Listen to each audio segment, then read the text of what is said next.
Thanks, Geordie. And I'll just grab the screen share as well. There you go. It's all going rather marvelously, isn't it? Right. Hopefully you can see that. Can you see that? Yes. Yeah, Yep, and you're seeing the right definitely. screen as well. Yeah, cool. Okay, so thanks, Geordie, and thanks for the introduction, and just kind of slightly deeper dive on what Geordie's just said, and to kind of reiterate some of that work. So the main objectives we've got really is to kind of share the work to date that we've been doing on the SA4 3GPP SA4 study item, and Thorsten's going to do a kind of real deep dive into that. Just to kind of identify some kind of key workflow requirements beyond just moving video. And by that, I mean some of the kind of ancillary data that sits around it. We've been doing a kind of lot of work thinking about protocols and various different control protocols and monitoring protocols and all that. And all of those need some kind of definition around them. But we also kind of want to use this community really to kind of understand some of the landscape and applications. Obviously, we've got a very good idea of what we do within the BBC. We've got a view of what goes on in the EBU, but it's always good to kind of get kind of more information.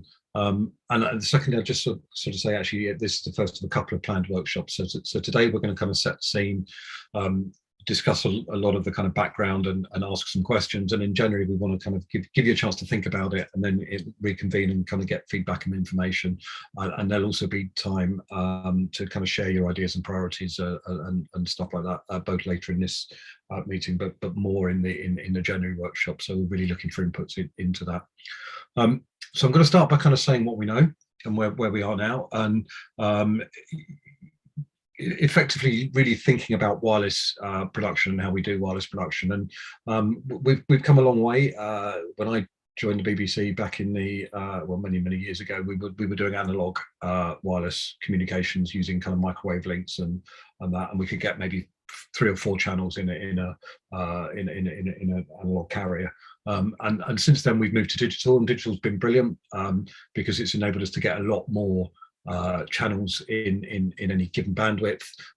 It's introduced things like video compression that have enabled us to get higher quality widescreen HD images from radio devices, both over short distance and long distance, and also using kind of intermediate hops like aeroplane links for wide area events, and as well as that using sort of radio backs on action cameras and small things like that.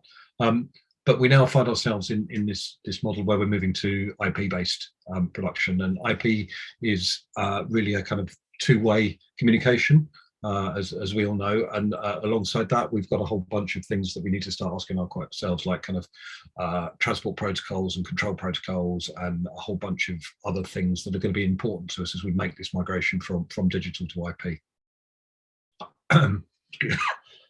Excuse me. So. That's really what we're looking at here. I'm just going to have a drink. There we go. So we know a few things, and actually, the more we think we know, and the more we dive into it, we find out that actually it's quite a complex landscape. There's a lot of different ways of doing very similar things, and not only kind of just moving video around. We need to think about actually 2 things here: how we move video around within the production environment, but also how we use contribution networks to move video around. And both of those have applications in the 5G landscape. Some of that is an evolution of the kind of bonded cellular stuff that many of you will be doing.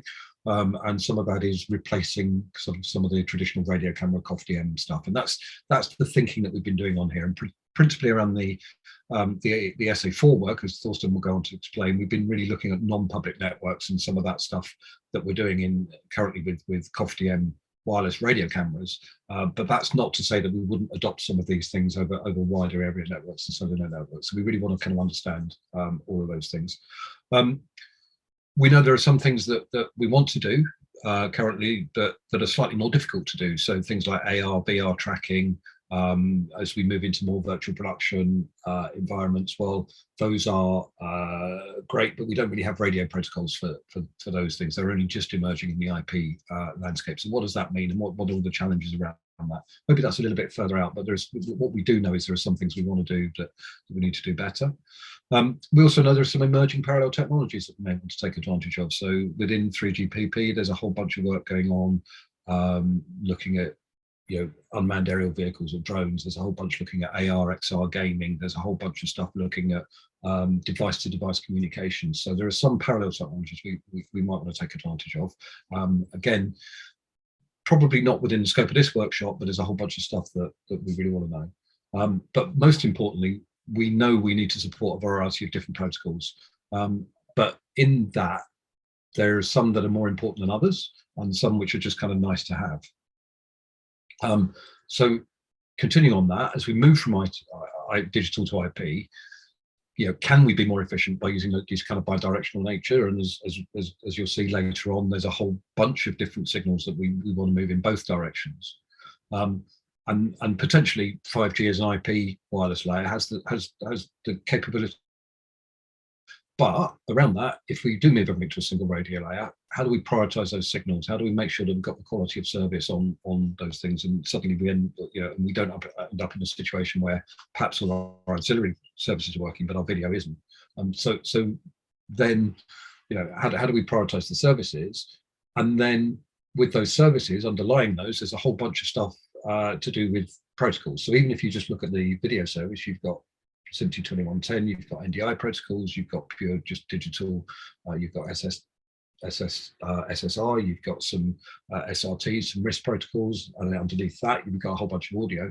That's all really clear. But then when we get down into control protocols, and when we get down into things like timing and synchronization, there's a whole bunch of other stuff that's slightly less clear, either because we don't currently do it, or because the ways we do it are either linked into the proprietary solutions that we've already got.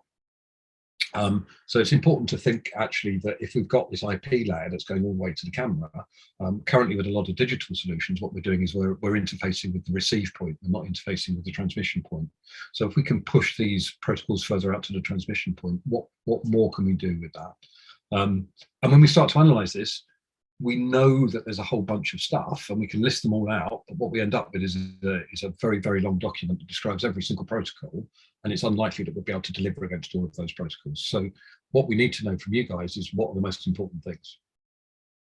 And then finally, the big catch-all, what don't we know? So it's all very well us sitting in our spare room thinking about this stuff. A lot of you guys are doing this stuff practically on the ground. You're coming up with new solutions all the time. You're thinking about this. So this is the kind of appeal for you to kind of reach out and say, actually, there'll be some stuff that you guys are doing that we have no idea about, and we really want to try and capture some of that. So that's really what we're trying to get to. And as Geordie said, how we're going to get there is, well, hopefully how we're going to get there is by taking you through some of this work and then asking you guys to give us some of the answers. And that's going to be very discursive and a kind of two-way conversation. So firstly, where we are now, we're kind of in the workshop, and my job here is to welcome you to it. So welcome to the workshop. And Theobald's going to take us through a little bit of the work that 5G Mag have been doing on some of this work. And then we're going to do a deep dive into the study item with Thorsten. And then underneath that, we're going to, I think I've just lost my share, but underneath that, we're going to look at some particular protocols we've been looking at with Ivan and David, and then finally we're going to go to a bit of discussion. So that's it for me. I'm going to hand over to Theobald, who's going to kind of pick up and tell you about some of the work that 5G Mag have been doing.